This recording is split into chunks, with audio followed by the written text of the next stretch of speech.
s'il n'est pas structuré, sachez que seul Satan, la'anallah, s'amusera à vos côtés. Et il va vous programmer un temps, mashallah, très très beau pour vous. Il va vous faire ce qu'on appelle donc entre guillemets oublier. C'est pour ça que je dis entre guillemets, parce qu'on n'oublie pas qu'on est sur terre. On n'oublie pas qu'on va devoir rencontrer Allah subhanahu wa ta'ala. Mais on l'oublie pendant que l'on est attiré par autre chose. Dès qu'on est par exemple comme maintenant assis dans la mosquée, je vous dis, est-ce qu'on va rencontrer Allah subhanahu wa ta'ala? Na'am. Mais dès que tu sors et tu es en train de travailler, ou à l'école, ou ceci ou cela, est-ce que tu penses à chaque seconde que tu vas rencontrer Allah subhanahu wa ta'ala? Certains d'office vont me dire non. Alors que wallahi, notre rôle c'est de le penser très très souvent durant sa journée. D'où on conseille toujours en début d'année nos frères étudiants, nos frères et sœurs étudiants. On conseille nos frères et sœurs qui travaillent, parce qu'on est une image, on est des ambassadeurs de notre religion. Les élèves, levez la main, combien il y a d'élèves ici qui sont encore étudiants?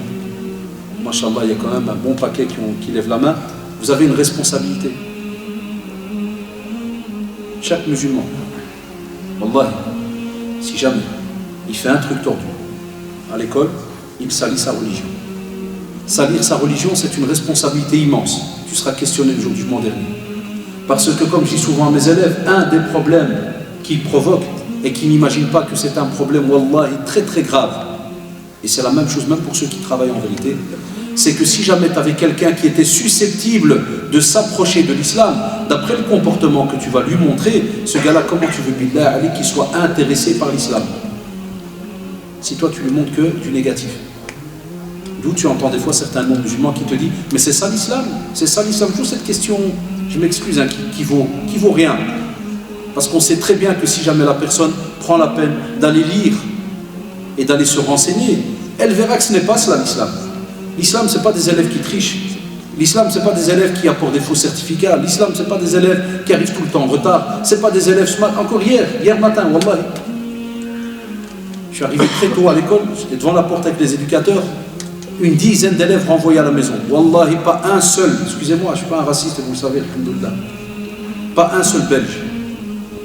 Que des Maghrébins. Tous renvoyés à la maison. Vous savez pourquoi, Shabab? Premier jour d'école. Wallahi, habillés comme, voilà, comme vous. Rien. Pas un bic. Et on est la communauté de Iqra. Ça, c'est le rôle de chacun d'entre vous. Même si vous êtes des gens réglo, c'est votre rôle par rapport à vos amis à l'école. Vous devez leur parler. Wallahi, vous êtes des douat. Parlez-leur. C'est aussi votre rôle, pour vos petits frères, ou bien grands frères, ou sœurs, qui vont encore à l'école. Ça, c'est une image. Enfin, imagine-toi quand tu as, par exemple, des fois, un proviseur, un responsable de l'éducation, qui est devant la porte, et qui renvoie plein de musulmans. Et à l'heure du midi, pendant que tu parles, c'est une supposition, wallahi. Il lance un débat sur la science. Et toi, subhanallah, tu dis, ouais, nous les musulmans, et le monde intellectuel, mashallah, ça vient de chez nous. Peut-être qu'il va rigoler, il va te dire, c'est peut-être il y a longtemps alors. Et pourquoi on a cette vision? Toujours à cause d'un petit groupe qui salit tout le reste. Parce qu'on a, mashallah, d'un bon paquet d'étudiants, de travailleurs qui sont droits, mais on les voit rarement. Parce que aussi des fois ils ne parlent pas, ils ne conseillent pas. Et ça chez nous en tant que musulmans, ces dernières années, ya shabab, wallah, et ceux qui suivent un peu la presse, il n'y a pas le choix. On doit être présent.